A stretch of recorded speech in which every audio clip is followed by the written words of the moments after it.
काय झालंय काय तुम्हाला माहित नाही का? मला माहिती आहे, पण त्या अनितावर बिचारीवर राग काढून काय होणार आहे? हे बघ, आपण कुठल्या टेन्शनमध्ये आहोत ते त्या दोघांना माहिती तरी आहे का? हो, माझं चुकलं.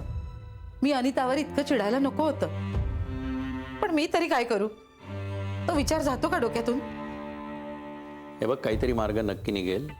तू धीर धर जरा. हे बोलणं सोपं आहे हो, पण मी आई आहे स्वानंदीची. तिच्या होणाऱ्या सासरी आपल्यामुळे संकट आले. त्यांनी विचार बदलला तर स्वानंदीला सहन नाही होणार. आणि लग्नानंतर त्यांनी हेच डोक्यात ठेवलं तरी त्यांची वागणूक बघून स्वानंदीलाच त्रास होणार आहे. स्वानंदी फक्त तुझी मुलगी आहे का? माझी कोणीच नाही आहे. असं नाही म्हणत हो मी, पण जे आईच्या डोक्यात येतं ना ते वडिलांच्या डोक्यात नाही आहेत.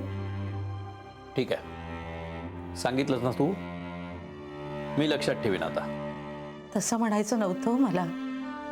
मला माहिती आहे तुम्हाला स्वानंदीची काळजी आहे, पण मला काही सुचत नाहीये ना. अगं मग शांत राहा ना जरा. हे बघ, माझ्यावर विश्वास आहे ना तुझा? काय ग? हो आहे. मग मी योग्य तेच करीन. जहागीरदारांना तक्रारीला जागा ठेवणार नाही.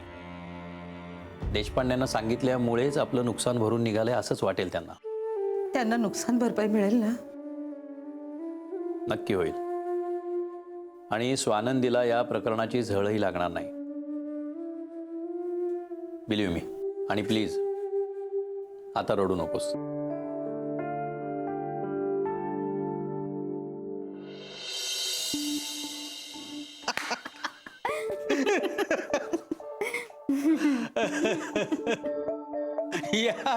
या चांगल्या लोकांची ना हीच खासियत असते.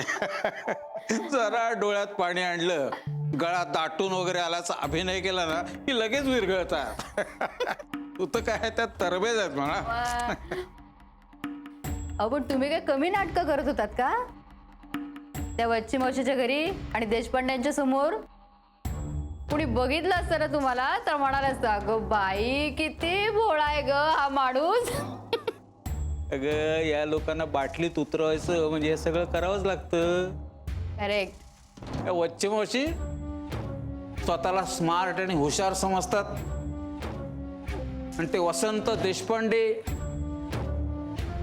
दोघही बुद्धू ठरले आपल्या समोर. हे सगळं ठीक आहे, पण आपल्यावर पस्तावण्याची वेळ येऊ नये म्हणजे झालं. देशपांड्यांनी जर आपला शब्द खरा करायचं ठरवलं तर स्वानंदी आपल्या घरात कायमची येऊन पडेल. मग क्षीरसागर तिकडे जेलमध्ये आणि मी स्वानंदी मॅडमच्या शाळेत रोज शिकवत राहील मला. तेच ललिता, मला ना तुझा हाच स्वभाव आवडत नाही. अगं जरा धीर धर. ते म्हणतात ना, खिचडी गार होऊ दे, गरम खाल्ली ना की चवही कळत नाही आणि तोंडही भासतं. म्हणजे काय? कोड्यात नका बोलू, स्पष्ट काय ते सांगा. म्हणजे आपल्या डोक्यावरची टांगती तलवार आहे ना, तिचा काय तो फैसला होऊ दे. एकदा का हा क्षीरसागर नावाचा काटा निघाला ना की मग स्वानंदीचा काटा काढू कायमचा. हाय काय नाही काय. करेक्ट.